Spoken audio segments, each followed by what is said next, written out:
Assalamualaikum warahmatullahi wabarakatuh dan selamat pagi. Pada hari ini kita akan melanjutkan topik dari mata kuliah Manajemen Proyek Teknologi Informasi. Topik hari ini adalah Project Scheduling Model atau model penjadwalan proyek. Proyek merupakan kumpulan tugas yang harus diselesaikan dalam waktu yang singkat dan biaya yang minim.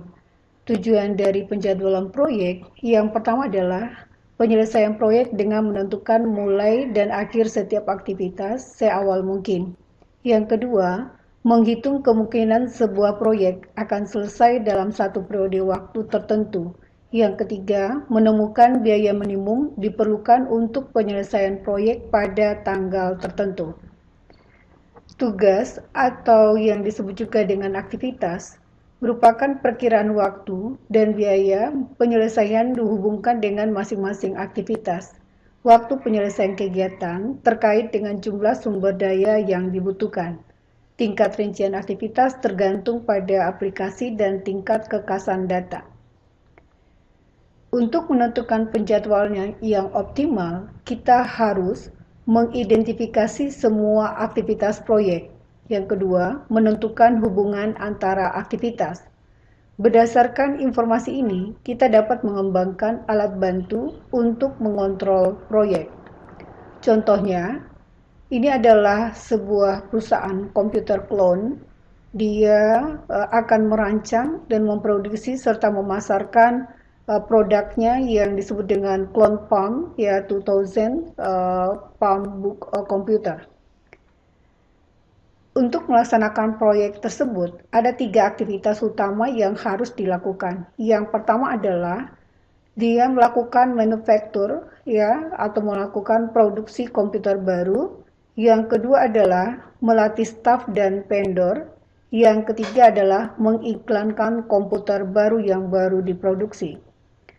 Untuk bisa melaksanakan 3 aktivitas ini, maka klon perlu mengembangkan bagan hubungan prioritas. Ya, bagan atau chart akan memberikan sekumpulan aktivitas dan hubungan antara aktivitas. Ini contoh dari 3 aktivitas utama dari perusahaan komputer tadi, ya, yang akan memproduksi ya pump komputer atau yang dia akan memproduksi tadi adalah ya yang kita sebut dengan pambuk komputer, ya. Untuk memproduksi pambuk komputer tadi ada 3 aktivitas yang dikelompokkan. Yang pertama adalah aktivitas manufaktur, ya. Yang kedua adalah aktivitas training. Yang ketiga adalah aktivitas advertising. Aktivitas manufaktur yaitu dibagi atas 1, 2, 3, 4, 5. Ada 5 aktivitas yang dikodekan dengan A, B, C, D, E, di mana A itu adalah aktivitasnya adalah membuat prototipe model design. Yang aktivitas B atau activity B adalah melakukan purchase of material, melakukan pembelian dari material. Selanjutnya aktivitas C adalah manufacture of prototype model, ya, jadi memproduksi model prototype. Yang keempat aktivitas D adalah revision of design, ya, dia melakukan perbaikan terhadap rancangan. Yang ke E adalah initial production run, ya, dia melakukan menjalankan produksi yang pertama atau awal.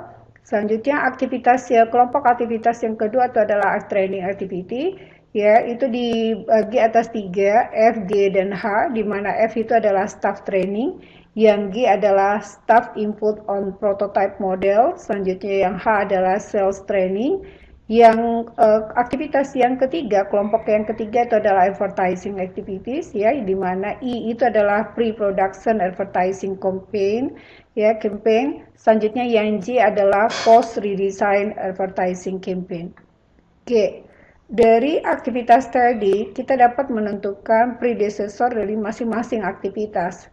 Ya, ini contoh, ya, misalnya aktivitas A, ya, itu adalah immediate predecessor dari aktivitas B. Karena ya sebelum B ini bisa dilaksanakan, maka aktivitas A harus bisa kita selesaikan terlebih dahulu. Ya, ini adalah aktivitas yang tadi, ya, ya, dari A, B, C, D, E, F, G, H, I, J, ya. di mana A itu adalah tadi kalau kita balik, A adalah melakukan prototype model design, sedangkan B adalah purchase of material, yang C adalah manufacture of prototype model, yang D adalah revision of design, yang E adalah initial production run, yang F adalah staff training, yang G adalah staff input on prototype model, yang H adalah sales training, yang I adalah pre-production advertising campaign, yang J adalah post redesign advertising campaign. Oke, ini dia. Jadi A itu di sini tidak ada kegiatan yang mendahulunya, berarti dia merupakan kegiatan awal. Ya, ini adalah perkiraan waktu penyelesaian tugas dari ya tugas A itu kalau kita balik adalah membuat prototipe ya, melakukan model prototipe ya. Jadi perkiraan waktu yang dia butuhkan untuk menyelesaikan untuk membuat prototype model desain itu adalah 90 ya 90 hari.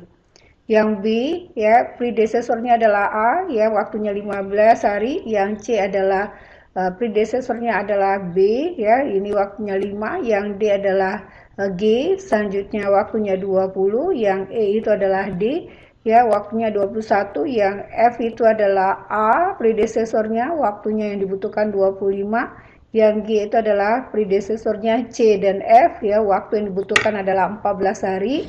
Selanjutnya yang H itu adalah D, waktu yang dibutuhkan 28, yang I adalah A, waktu yang dibutuhkan 30, yang J adalah D dengan I, waktu yang dibutuhkan 45 hari. Oke, sekarang kita coba melakukan pendekatan dengan menggunakan PERT atau CPM untuk membuat penjadwalan proyek menggunakan jaringan kerja. Ya, PERT dan CPM ini digunakan untuk aktivitas penjadwalan sehingga waktu penyelesaian proyek bisa kita minimalkan. Ya, analisa jaringan kerja atau network analysis. Network analysis merupakan gambaran grafis terperinci yang memperlihatkan hubungan ketergantungan antara aktivitas proyek serta tahapan-tahapan peristiwa yang harus dilalui. Latar belakang penggunaan network analysis ini merupakan penyempurnaan dari metode bagan blok atau Gantt chart ya karena dapat menjawab berapa lama perkiraan kurun waktu penyelesaian proyek. Yang kedua, kegiatan mana yang bersifat kritis dalam hubungannya dengan penyelesaian proyek. Nah, bila terjadi keterlambatan dalam pelaksanaan kegiatan tertentu, bagaimana pengaruhnya terhadap sasaran jadwal penyelesaian proyek secara menyeluruh. Kegunaan dari analisa jaringan kerja yang pertama adalah untuk menyusun urutan kegiatan proyek yang memiliki sejumlah besar komponen dengan hubungan ketergantungan yang kompleks. Yang kedua adalah untuk membuat perkiraan jadwal proyek yang paling ekonomis. Yang ketiga, mengusahakan fluktuasi minimal penggunaan sumber daya. Selanjutnya adalah bagaimana sih sistematika penyusunan jaringan kerja. Yang pertama, merumuskan dan menyusun urutan kegiatan. Yang kedua, memperkirakan waktu yang diperlukan untuk masing-masing kegiatan. Yang ketiga, mengidentifikasi jalur kritis dalam jaringan kerja. Yang keempat, menganalisis jadwal yang ekonomis. Yang kelima, mengalokasikan sumber daya. Model jaringan kerja atau network analysis berdasarkan waktu kegiatan itu dibagi menjadi dua. Yang pertama adalah metode Critical Path Method atau CPM. Yang kedua adalah metode Program Evaluation and Review Technique atau PERT. Ya, dan berdasarkan alur kegiatan atau lambang yang digunakan, network analysis dibagi atas dua. Yang pertama adalah Activity on Arrow. Ya, contohnya adalah PERT dan CPM. Selanjutnya adalah activity on node, ya, itu contohnya adalah PDM atau Precedent Diagram Method. Metode jaringan kerja atau network analysis, ya, mengidentifikasi dan merumuskan kegiatan. Apa yang kita identifikasi dan apa yang kita rumuskan? Pertama adalah lingkup kerja proyek. Yang kedua adalah sasaran proyek. Yang ketiga adalah sumber daya proyek. Yang keempat hubungan antar kegiatan atau sub kegiatan. Metode jaringan kerja, ya, batas atau definisi yang erat hubungannya dengan analisis jaringan kerja adalah yang pertama adalah kegiatan atau activity. merupakan bagian dari lingkup proyek yang memiliki waktu awal dan akhir, sehingga untuk melaksanakannya memerlukan sumber daya, contoh waktu, uang, tenaga, dan lain-lain. Yang kedua adalah jaringan kerja atau network, merupakan grafik yang menggambarkan urutan kegiatan-kegiatan proyek, termasuk hubungan yang satu dengan yang lainnya. Yang ketiga adalah kejadian atau event, merupakan tanda selesainya satu atau lebih kegiatan. Sedangkan jalur atau paths merupakan garis yang menghubungkan kegiatan pada jaringan kerja. Jalur kritis atau critical path merupakan jalur yang terdiri dari kegiatan-kegiatan yang bila terlambat akan mengakibatkan keterlambatan penyelesaian proyek. Simbol-simbol yang digunakan dalam network analisis ini, yang pertama itu adalah anak panah atau arrow, menyatakan sebuah kegiatan atau aktivitas yang memerlukan jangka waktu tertentu dalam pemakaian sejumlah sumber daya. Yang kedua adalah lingkaran kecil atau node, menyatakan sebuah kejadian atau peristiwa atau event. Ya, kejadian di sini didefinisikan sebagai ujung atau pertemuan dari satu atau beberapa kegiatan. Yang ketiga adalah anak panah putus-putus atau terputus-putus, menyatakan kegiatan semu atau dummy yang berguna untuk membatasi mulainya kegiatan. Dummy tidak mempunyai jangka waktu tertentu karena tidak menghabiskan sumber daya. Ini asumsi-asumsi dalam membuat network analisis, ya. Jika kita akan menggambarkan jaringan kerjanya, di mana kita akan menyatakan apabila jika kegiatan A harus diselesaikan dahulu sebelum kegiatan B dapat dimulai, maka hubungan antara kedua kegiatan tersebut dapat kita gambarkan seperti ini. Ya, jadi yang nomor 1 ini adalah event, nomor 2 adalah event atau node, ya, ini menandakan adalah event. Ini event nomor 1, ini event nomor 2, ini event nomor 3. Sementara yang arrow ini adalah ya menyatakan aktivitasnya. Jadi ini adalah aktivitas A itu berada di event nomor 1 dan event nomor 2. Kalau kita balik ke materi sebelumnya, ya nomor 1 ini adalah earlier start-nya atau waktu tercepat dimulainya kegiatan A, sedangkan yang nomor 2 ini atau event nomor 2 ini adalah EF-nya atau earliest finish-nya atau waktu tercepat selesainya kegiatan A.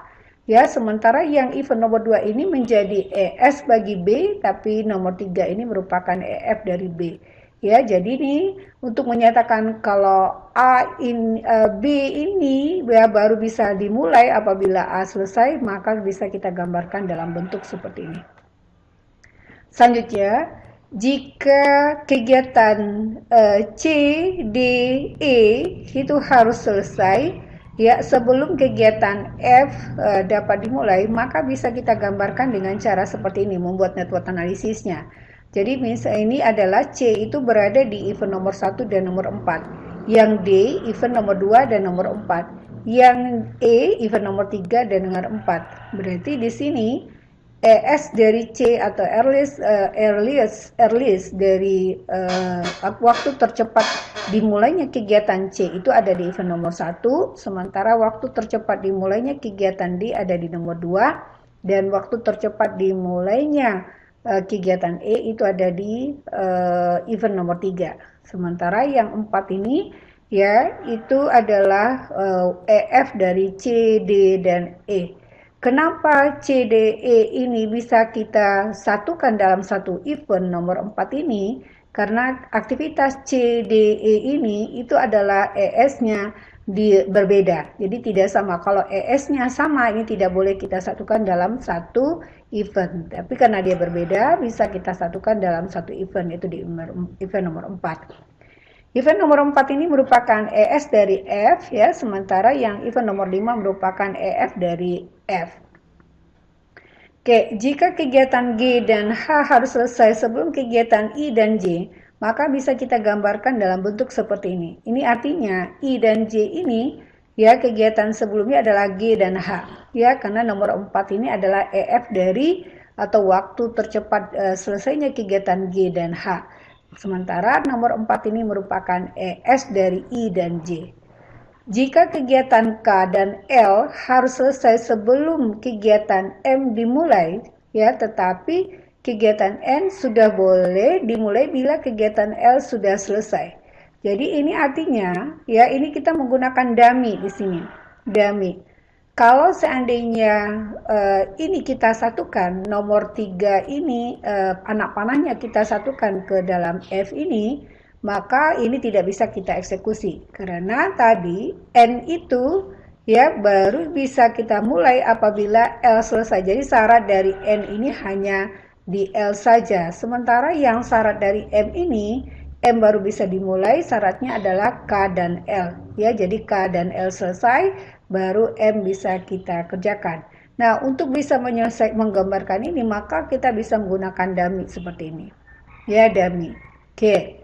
Sekarang jika kegiatan P dan Q mulai dan selesai pada lingkaran kejadian sama, maka kita tidak boleh menggambarkannya seperti ini. Jadi ini tidak boleh. Tadi ingat, jika ada kegiatan yang bermula di event yang sama, itu tidak boleh disatukan di event yang sama juga, tidak boleh. Jadi dia tidak boleh bermula dan berakhir di event yang sama. Ya, ini nggak boleh.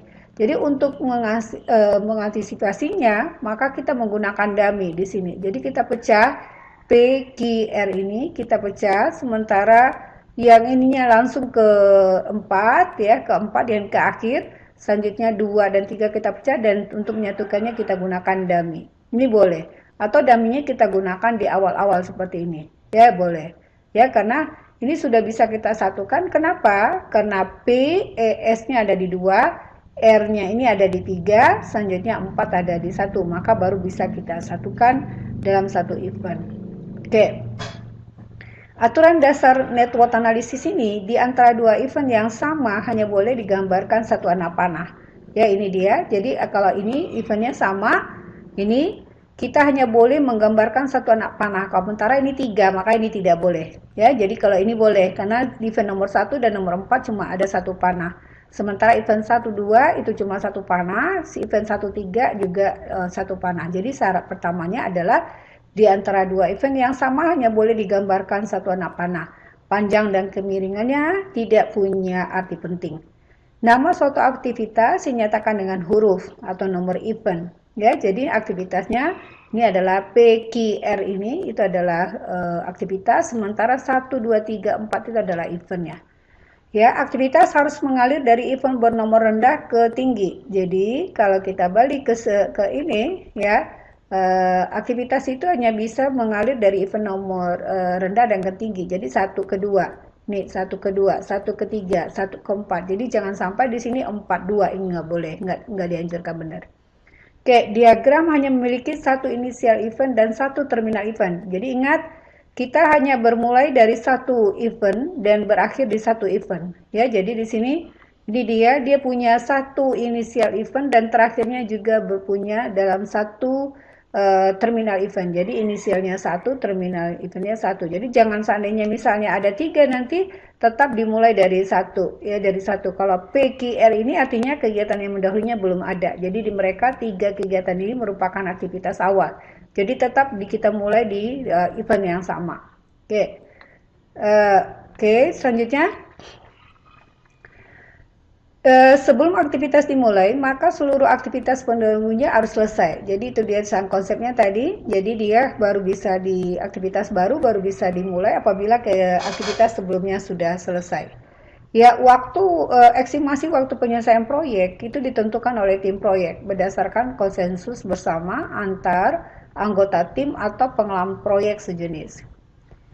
Ini adalah estimasi waktu penyelesaian proyek. Ya, yang pada materi sebelumnya ada satu, yaitu adalah kita sebut dengan PERT. Ya, PERT itu menggunakan 3 nilai. Ya, ada optimis, ada umum, ada pesimis. Ya, selanjutnya cara menghitung time estimate atau perkiraan waktu dalam menggunakan metode PERT adalah A ditambah dengan 4M ditambah dengan B dibagi dengan 6. Ya, di mana T itu adalah tasiran waktunya atau time estimate-nya, yang V ini adalah variance-nya. Ya, Oke. Kalau V itu saja bisa kita hitung, itu adalah B dikurang A ya dibagi dengan 6 dipangkatkan dengan 2. Atau B dikurang dengan A dibagi dengan 3,2 dipangkatkan dengan 2 ya. Ini untuk tingkat kepercayaannya adalah 95%. Estimasi waktu penyelesaian proyek ya, kita contohkan di sini. A itu misalnya kode aktivitasnya adalah A, berarti aktivitas pendahulunya di sini tidak ada ya. Selanjutnya yang D ya aktivitasnya itu adalah aktivitas pendahulunya A, yang E adalah A, yang F adalah B, yang G adalah C, yang H adalah D, yang I adalah BG, yang J adalah H, yang K adalah EF, yang L adalah I. Ini adalah taksiran waktunya, penyelesaiannya. Ini satunya adalah bulan. Artinya apa? Ya, A ini waktu optimisnya, waktu tercepat diselesaikannya kegiatannya adalah 1 bulan. Sementara general atau umumnya adalah 2 bulan.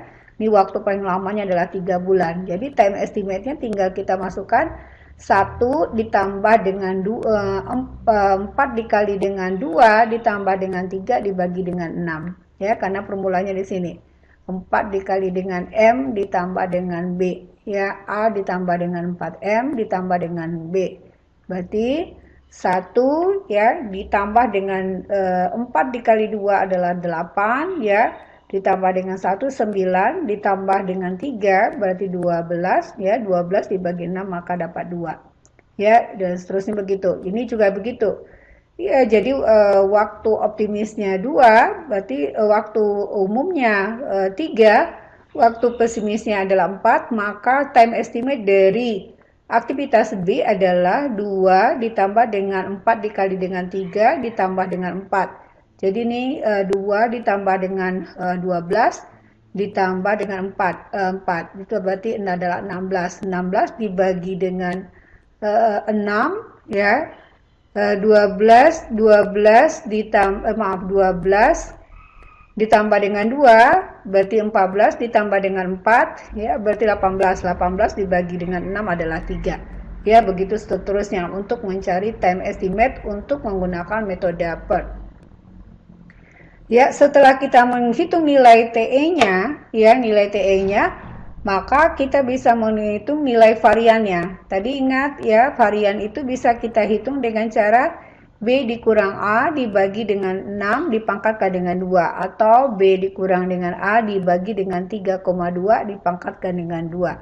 Oke, berarti B dikurang A, misalnya di sini adalah 3 ya dikurang dengan 1 ya dibagi dengan 3,2. Kita ambil ini saja, 3,2. Selanjutnya ya kita 3,2 dipangkatkan dengan 2 ya itu adalah 0,39. Jadi ini kita masukkan nilai FV-nya, nilai variannya ya, B-nya 4 dikurang dengan 2 ya dibagi dengan 3,2 dipangkatkan dengan 2 dapat 0,39 ya. Terusnya hitung nilai variannya, sudah dapat nilai variannya. Selanjutnya kita berdasarkan jalurnya tadi ya, berdasarkan dari diagram ini, maka kita bisa gambarkan aktivitasnya ya, bisa gambarkan network analisisnya. Jalur pertamanya itu adalah ADHJ ya, jalur keduanya adalah AEK, selanjutnya jalur ketiganya adalah BFK ya.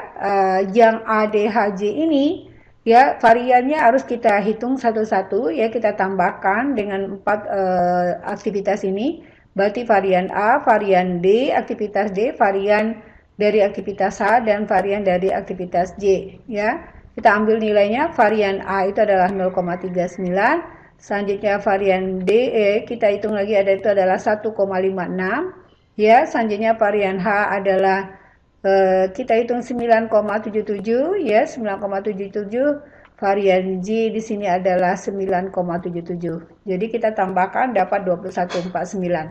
Sementara jalur yang kedua itu adalah AEK ya, maka kita hitung varian dari masing-masing aktivitas, kita tambahkan varian A ya, varian E, varian K, kita tambahkan 16,41. Jalur ketiganya BFK, maka kita juga akan menghitung nilai varian dari ketiga aktivitas itu ya. Varian B, kalau kita lihat lagi, varian B adalah 0,39.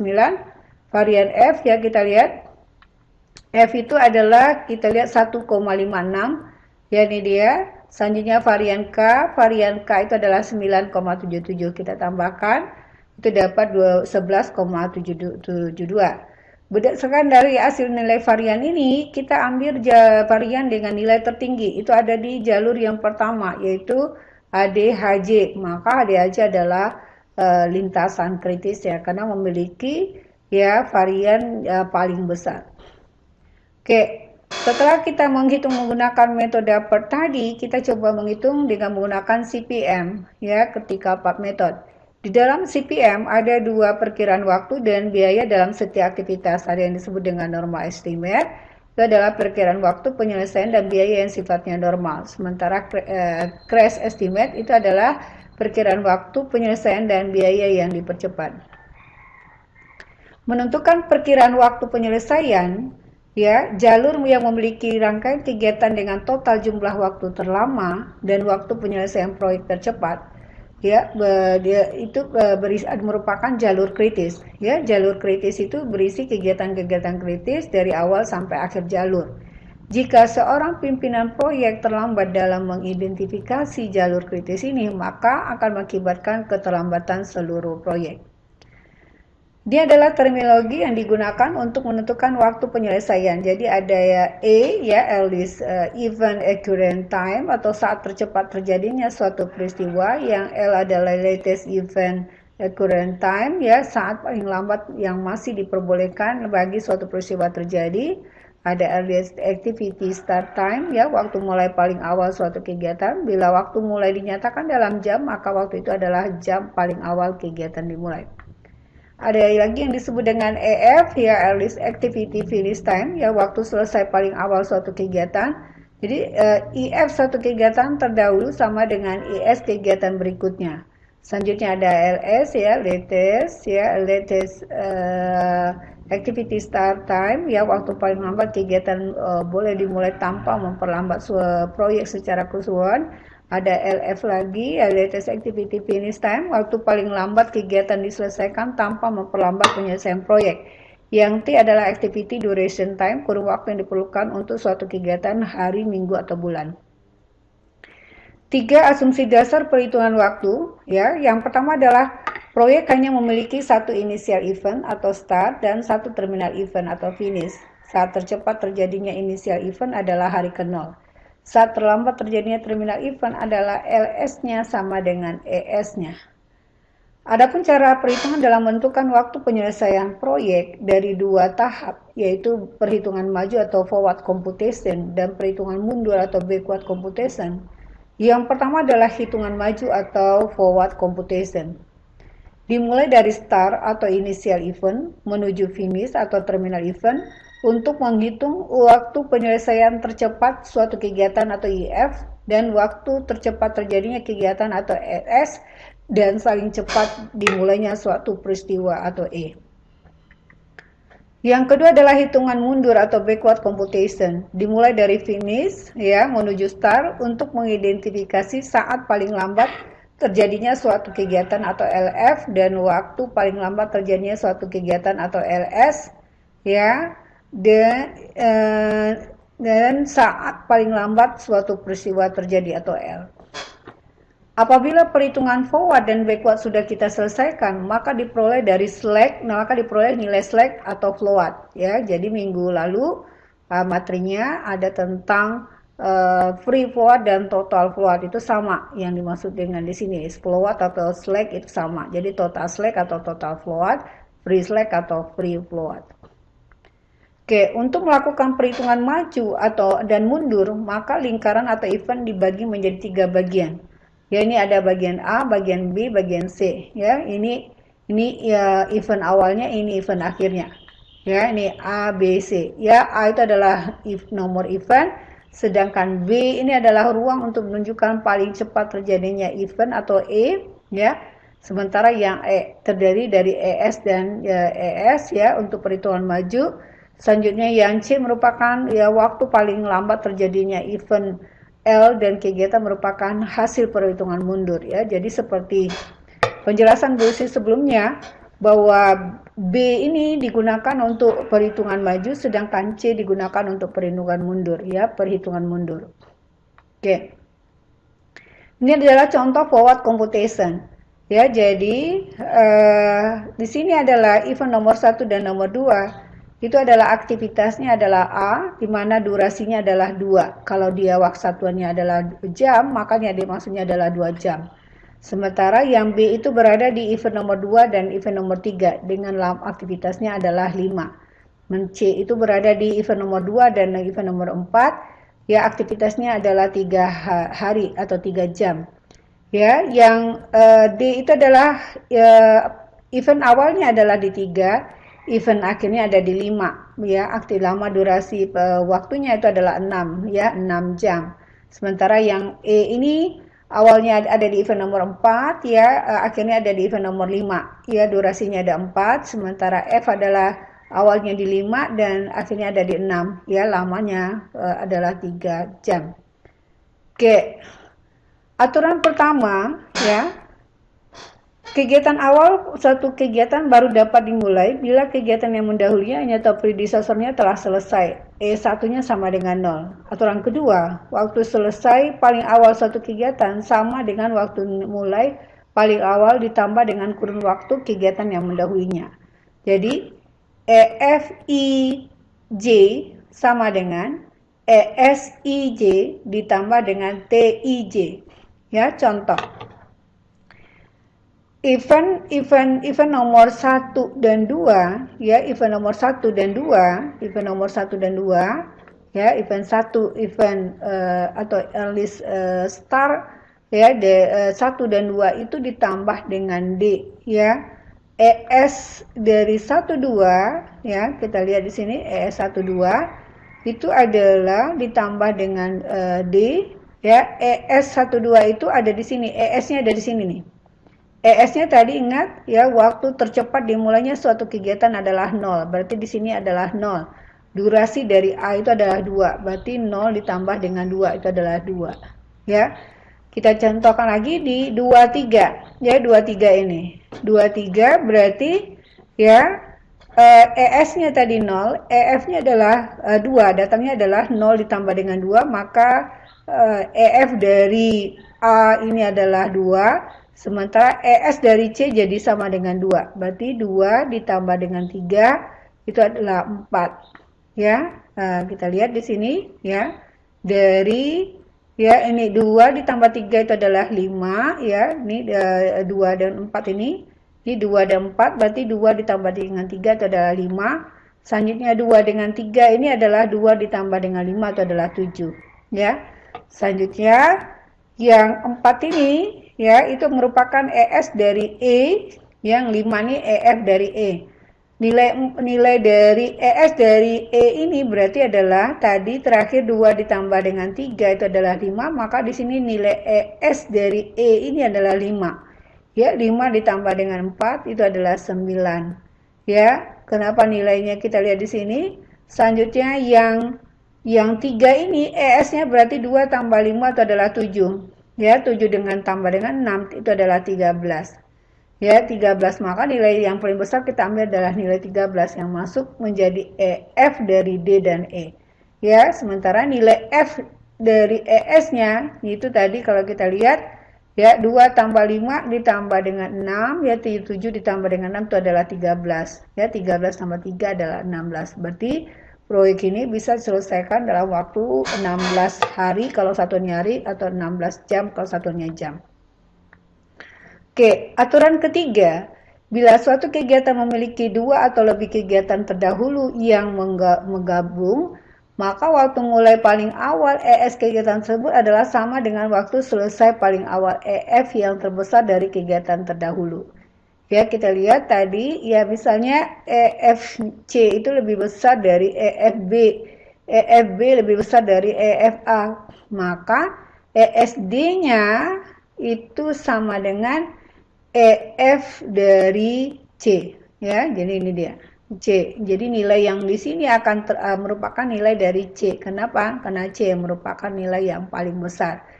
Ya, kita contohkan di sini. Ya, nilai yang ini tadi. Berarti di event nomor 5 ini ada dua aktivitas yang masuk, ya, ada dua aktivitas yang masuk, aktivitas D dan aktivitas E. Kalau berdasarkan hasil penjumlahannya tadi, nilai 4 ini ES-nya itu adalah 2 ditambah 3, berarti 5. 5 ditambah dengan 4 itu adalah 9. Nilainya 9 dulu, ya. Sementara kalau kita lihat di sini tadi 2 tambah 5 itu adalah 7, 7 tambah 6 itu 13, maka 13 dengan 9 itu yang lebih besar adalah 13. Maka nilai ES dari 5 ini adalah 13. 13 tambah 3 adalah 16. Oke, ya ini dia. Jadi 13 tambah 3 tambah dengan 16.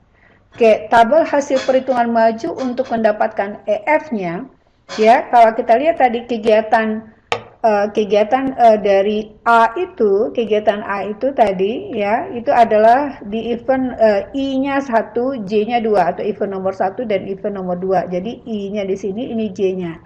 Sementara untuk yang ini, berarti I-nya di sini adalah 2, yang J-nya adalah 3. Ini untuk aktivitas B. Sementara aktivitas C, I-nya 2, J-nya 4. Untuk aktivitas D, I-nya 3, J-nya 5. Untuk aktivitas E, I-nya 4, J-nya 5. Untuk aktivitas F, I-nya 5 dan J-nya adalah 6.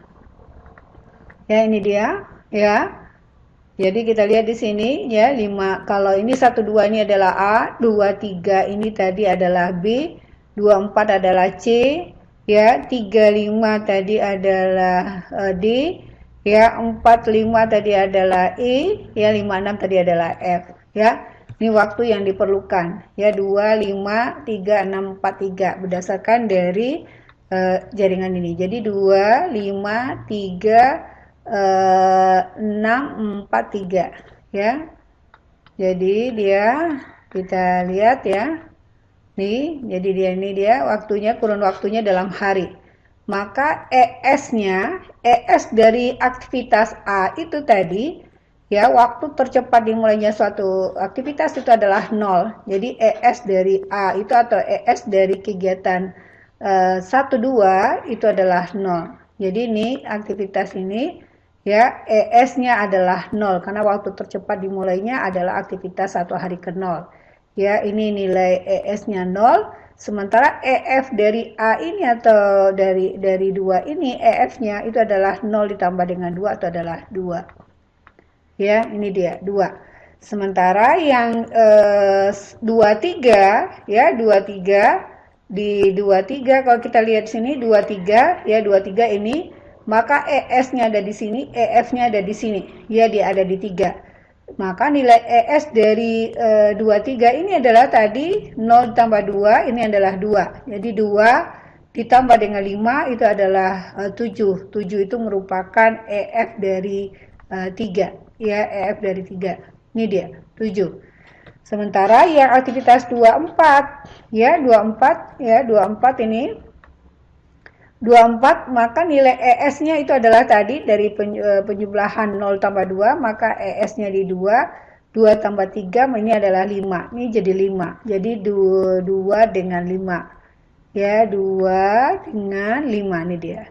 Selanjutnya yang 35-nya, ya, 35 ini, 35, tadi terakhir kita dapatkan 2 ditambah dengan 5, ini adalah 7, 7 tambah 6 itu adalah 13, jadi 7 dengan 13, ya, 7 dengan 13, ini dia. Selanjutnya 45, ya, ini 45 ini, ya, nilai ES-nya ada di 4, nilai EF-nya ada di 5. Jadi dia tadi 2 tambah 3 itu adalah 5, maka nilai ES-nya adalah 5. Ya, ini dia.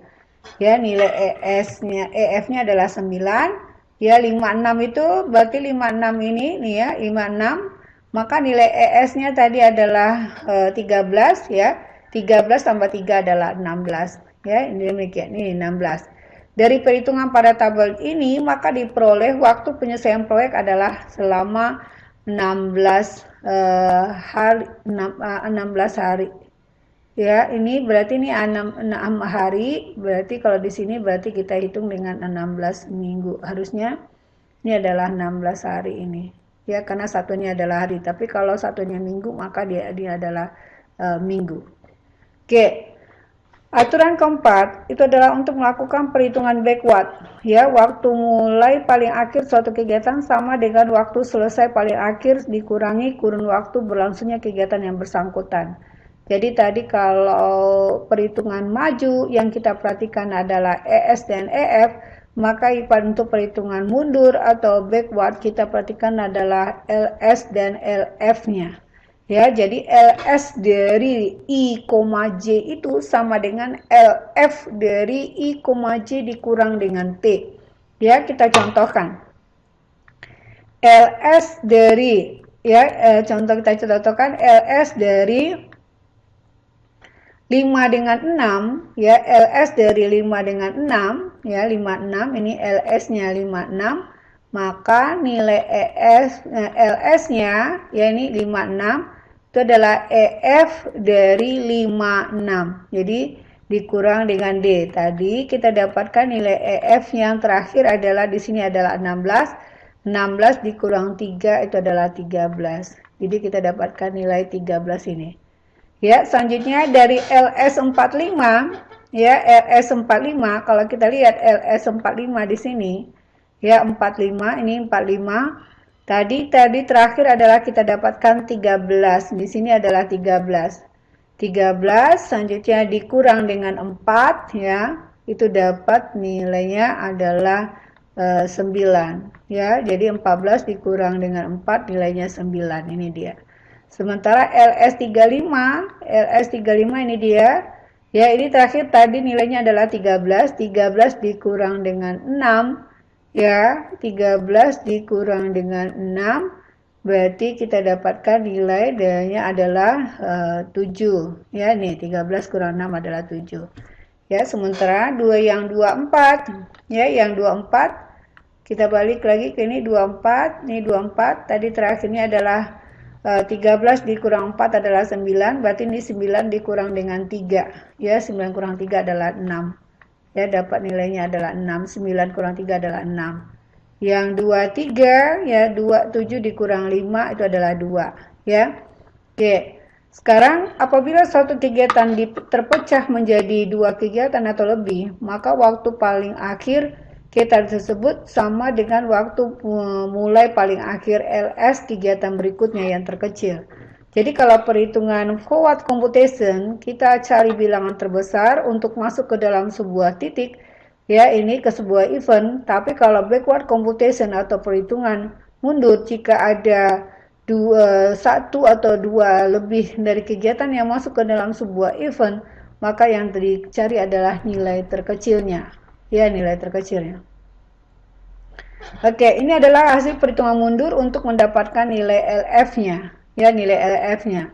Jadi tadi kegiatan kegiatan 1 2, ya, waktunya adalah 2, ya, 2.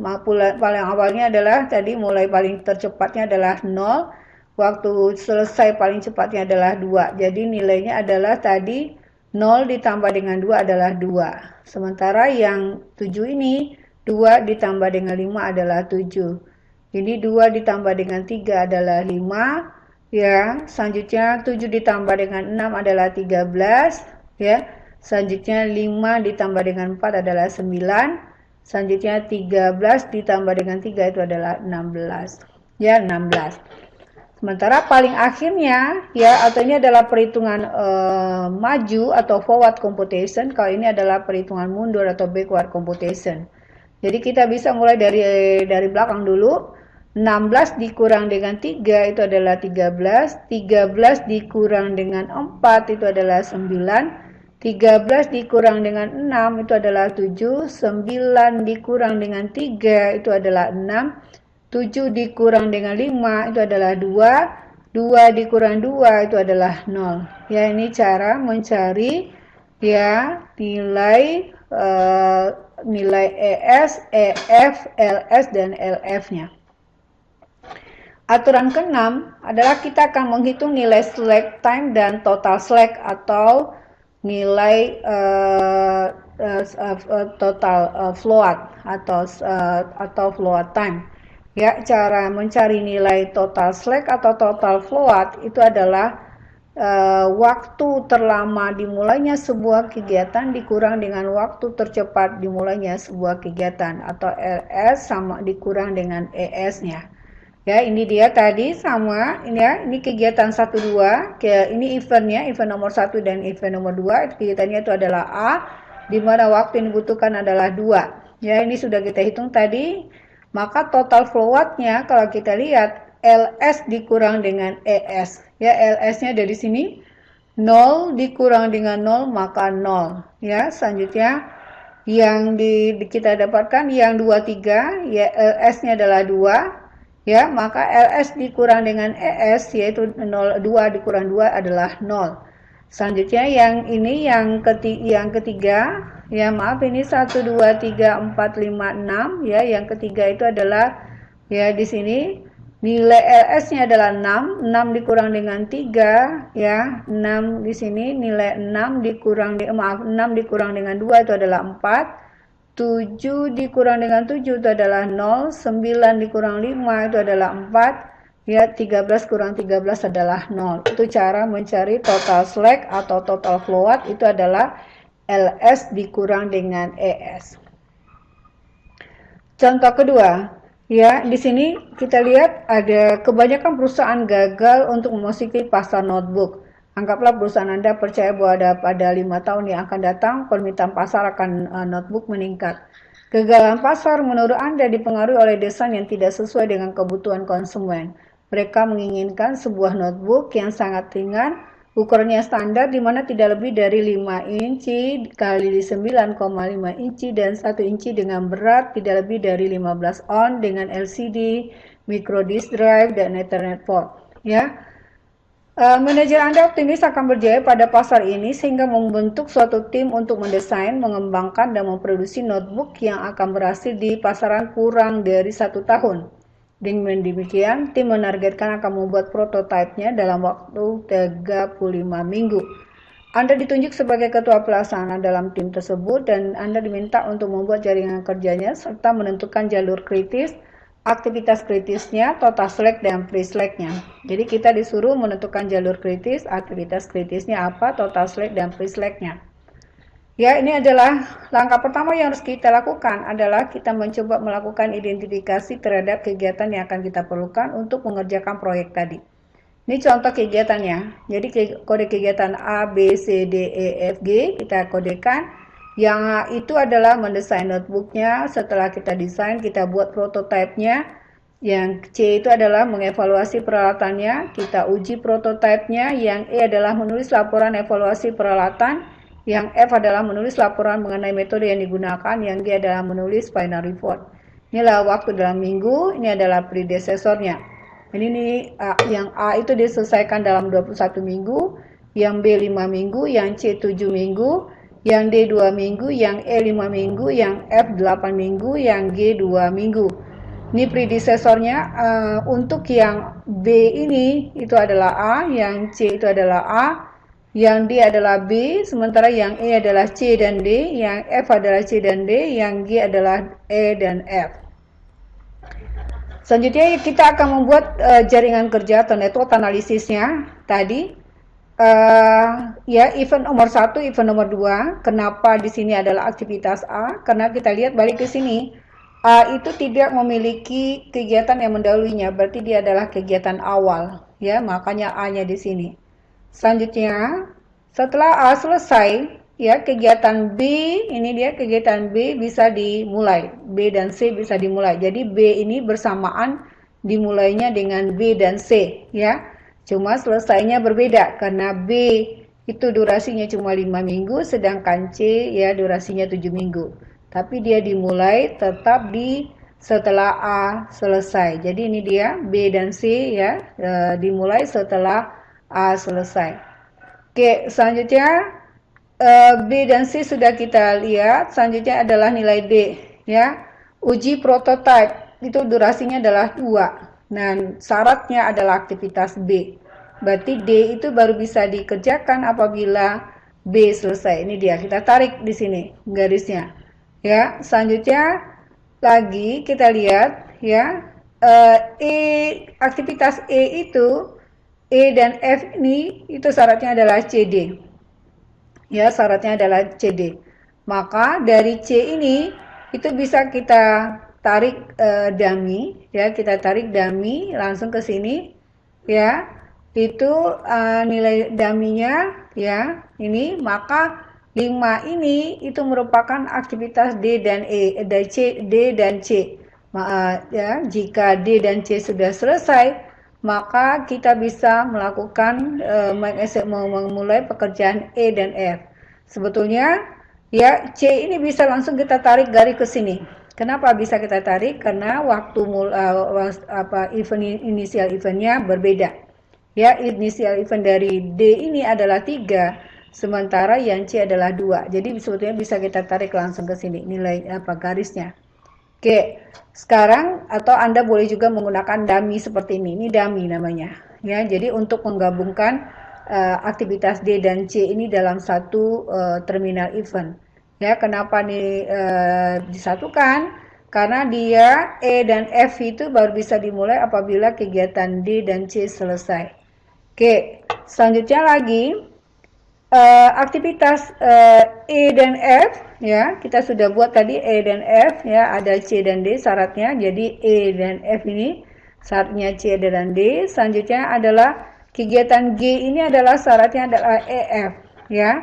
EF nih, F ini tidak bisa kita satukan karena dia bermula di inisial event yang sama. Untuk mengakalinya kita buat dulu terminal event dari E.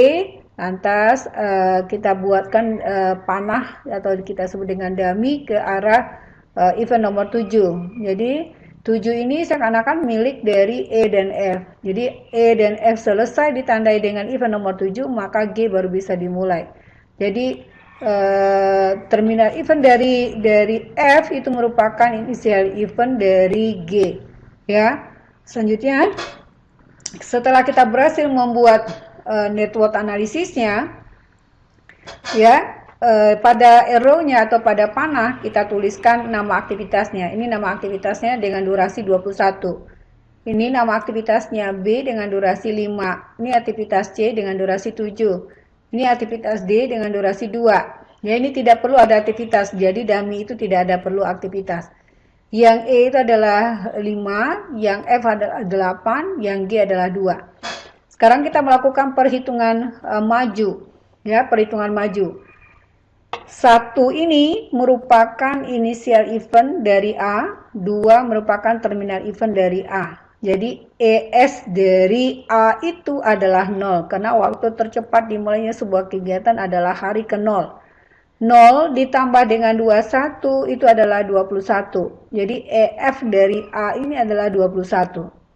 Selanjutnya untuk kegiatan B, 2 ini adalah initial eventnya, 3 adalah terminal eventnya. Jadi ini D21, 21 ditambah dengan 5 itu adalah 26.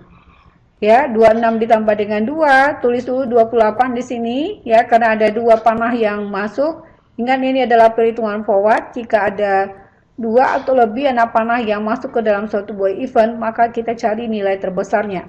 Oke, sekarang kita lihat. 21 ditambah dengan 7 ini itu adalah 28. Kita tulis 28, ya, maka di sini panahnya juga berisi nilai yang sama dari di sini, dari ES atau EF yang ada di sini. Ya, 28. Kebetulan nilainya sama-sama 28, maka yang masuk di sini adalah nilai 28. Oke, sekarang untuk aktivitas E itu adalah initial event atau ES, darinya adalah di terminal event, di event nomor 5 dan terminal eventnya ada di event nomor 6.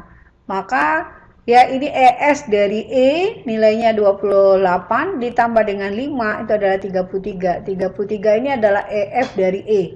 Ya, selanjutnya F ini ES-nya adalah 28, ya, 28 ditambah dengan 8 itu adalah 36. Ingat di event nomor 7 ini ada 2 panah yang masuk, maka kita cari nilai terbesarnya. Yang jalur ini, yang putus-putus ini atau dummy, kita ambil nilainya dari sini, ya, 33. Jadi nilainya 33, sementara ini adalah 28 ditambah dengan 8 itu 36, kita letak di luar dulu.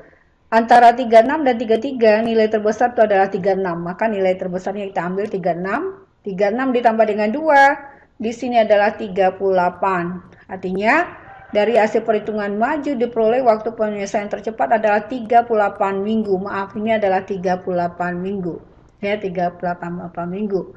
Jadi tadi ya, kalau tadi dia di dalam proyek ini tadi targetnya adalah 35 minggu. Sementara kita hasilkan adalah 38 minggu. 36 tambah 2 itu adalah 38. Maaf, ini 38. Jadi dia melebihi dari target yang sudah ditentukan. Ya, dari perhitungan mundur dapat diidentifikasi waktu total slack-nya. Jadi total slack atau total float-nya, kegiatan A itu tadi adalah ya 00. Jadi kalau kegiatan A itu ada di event di sini. Ya, ada di event nomor di sini. Ini adalah event ini juga, ya. Tadi kalau setelah kita melakukan perhitungan mundur, ya, perhitungan mundur, kalau kita lihat perhitungan mundur di sini adalah nilainya tadi adalah 38 juga. Ya, 38 dikurang dengan 2 ini adalah 36. Ya, 36. 36-nya naik ke sini karena ini adalah dummy, ini nilainya 36. Ya, nilainya 36. Selanjutnya ini 36 dikurang, ini 36 juga, 36 kurang 8 itu adalah 28. 36 dikurang dengan 5 ini adalah 31. Jadi 31 dengan 28 yang terkecil dapat nilainya adalah 28. Diambil 28. Ya, 28 dikurang dengan 2 itu adalah 26. 28-nya masuk lagi di sini, ini karena ini dummy. 28 dikurang 7 ini 21, tulis dulu ini 21 ya.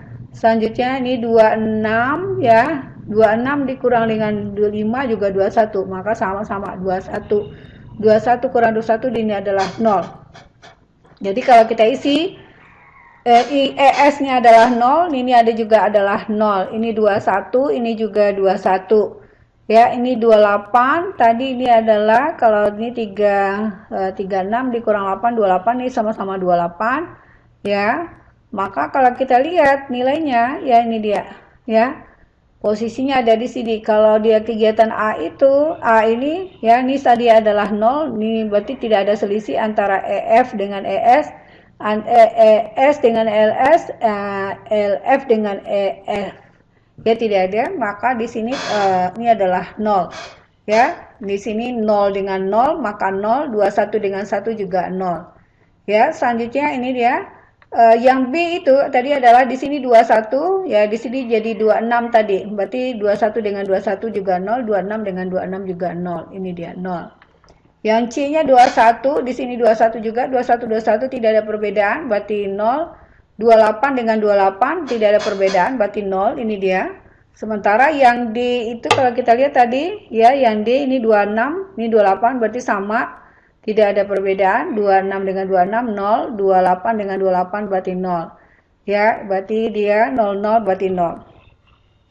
Sementara yang E ini, E tadi adalah ini 36, ini 36. Ya, 36 ada di sini. Yang E itu eventnya nomor 5 dan event nomor 6. Jadi kalau sini tadi istilah perhitungan mundurnya 28, 28 dengan 28 itu berarti tidak ada perbedaan. Di sini adalah 0. Selanjutnya di sini tadi adalah 36, ya 36 dikurang dengan 33 itu adalah 3. Ya ini dia 3. Jadi total slack atau total float pada event pada kegiatan A itu adalah 0, kegiatan B adalah 0, kegiatan C adalah 0, kegiatan D adalah 0, kegiatan E adalah 3, kegiatan F adalah 0, kegiatan G adalah 0. Oke. Untuk mengidentifikasi free slack-nya atau free float-nya dari suatu kegiatan adalah sama dengan waktu mulai paling awal atau ES. Dari kegiatan berikutnya dikurang waktu mulai kegiatan yang dimaksud atau ES1. Dikurangi kurun waktu kegiatan yang dimaksud atau T1. Ya, jadi contoh seperti ini. Ya, free slack dari A itu adalah 21 dikurang dengan 21 dikurang dengan 0 atau 21 dikurang dengan 0 ya 21 dikurang dengan 0 kurang 21 ya. Jadi dia tidak ada. Jadi free slack dari A itu tidak ada atau 0. Sementara yang B ya ini di EF-nya di sini, ES-nya ada di sini ya. Jadi di EF-nya ini ada ES-nya. Jadi bisa kita lakukan perhitungan ya, atau ini ES2 ini ES1. Jadi 26 dikurang 21 dikurang dengan 5 juga 0. Ya, jadi free float-nya atau free slack-nya dari A itu adalah 0, dari B juga adalah 0. Nih ya, seperti ini. Jadi 0. Ya, yang C itu kalau kita lihat ya, C berarti kalau C tadi C ini dia 28 dikurang 21 dikurang 7 berarti juga 0. Ya, C-nya adalah juga 0. Ya, 28 kurang 21 kurang 7. Ya, 0. Kita ambil lagi contoh di sini. Kita ambil contoh yang G-nya itu adalah 38 dikurang dengan 36 kurang 2 juga 0. Jadi ya, yang G-nya tadi 28 ya. 38 dikurang dengan 36 kurang 2 ini 0. Jadi suatu kegiatan memiliki kelonggaran atau slack ya, dikatakan kegiatan kritis apabila kegiatan kritis mempunyai total slack dan free slack-nya sama dengan 0.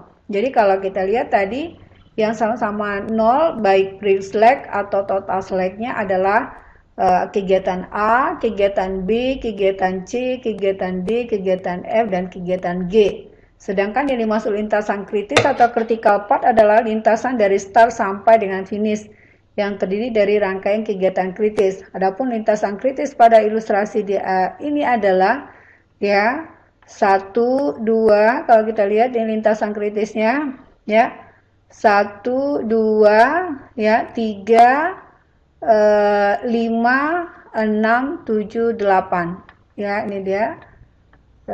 Nih 1, 2, 3, 5, 7, 8 ya, 7, 8 nih 1, 2, 3, 5 7, 8 dan 1, 2, 3, 5, 6, 7, 8 itu adalah lintasan kritisnya ya, lintasan kritisnya ini 1, 2, 4, 5, 7, 8 ya, 1, 2, 3, 5, 7, 8 oke. Ya, jadi lintasan kritisnya ini berarti ini tidak masuk lintasan kritis. Jadi lintasan kritisnya 1, 2, 3, 5, 7, 8, 1, 2, 4, 5, 7, 8. Jadi yang ini tidak, karena tadi kita lihat free slack-nya ada 3. Ya, jadi ini tidak termasuk. Oke. Sekarang kita lihat di sini CPM dan PERT. Jadi CPM itu memasukkan konsep dan biaya dalam perencanaan dan pengendalian. Sementara PERT itu biasanya biaya berubah-ubah sesuai dengan lamanya waktu dari semua aktivitas yang terdapat dalam suatu proyek. CPM itu sangat mirip dengan PERT. Ya, kalau PERT digunakan untuk proyek penelitian dan pengembangan produk baru dan dengan tingkat kepastian yang tinggi. Jika kita memahami metode CPM, maka otomatis kita akan bisa tidak kesulitan dalam mengerjakan PERT. Ya, ini adalah Gantt chart yang sudah pernah kita praktekkan dengan menggunakan Microsoft Project. Ya, jadi bentuknya bisa seperti ini Gantt chart-nya. Ya, bisa kita cuma harus menghitungnya secara tradisional ya. Misalnya di sini aktivitas A itu ya waktu yang dibutuhkan untuk menyelesaikannya adalah 90, maka kita buat di sini 90. Kalau B itu dia baru bisa dimulai apabila A selesai, itulah durasinya 15 misalnya. Yang C itu adalah 5 misalnya. Selanjutnya di aktivitas ini adalah A, B, C. Kalau D itu kalau kita lihat D di sini dia selesai setelah G. Jadi selesai dulu G. Ini dia selesai dulu G baru D bisa dimulai. Ini dia. Sementara yang bersamaan dengan B ini tadi adalah yang bersama dengan B itu adalah aktivitas F ya nih karena dia sama A dan I ya nih. Jadi dia boleh dimulai waktu bersamaan ya, waktu bersamaan itu setelah nilai A selesai aktivitas A dengan durasi 15 untuk B, 25 untuk F dan I 30. Jadi dia mulai sama tapi waktu selesainya berbeda-beda. Ya, jadi biasanya Gantt chart itu digunakan untuk visual, ya tujuannya untuk tracking dari progress dari aktivitas project. Ya, jadi kita keuntungan dari Gantt chart itu ya mudah kita bangun, ya memberikan tanggal penyelesaian yang tercepat, ya menyediakan penjadwalan dari mulai dan waktu selesai dari aktivitas. Ya, jadi dia kerugiannya itu kalau kita lihat di situ ya penjadwalan yang memungkinkan itu hanya sekali dan tidak melihatkan apakah proyek itu ya tidak mendemonstrasikan dampak dari keterlambatan dari suatu aktivitas ya. Demikian yang bisa Bu Susi sampaikan ya. Mohon maaf dari salah dan kilaf. Terima kasih atas perhatian dan kerjasamanya. Assalamualaikum dan selamat pagi.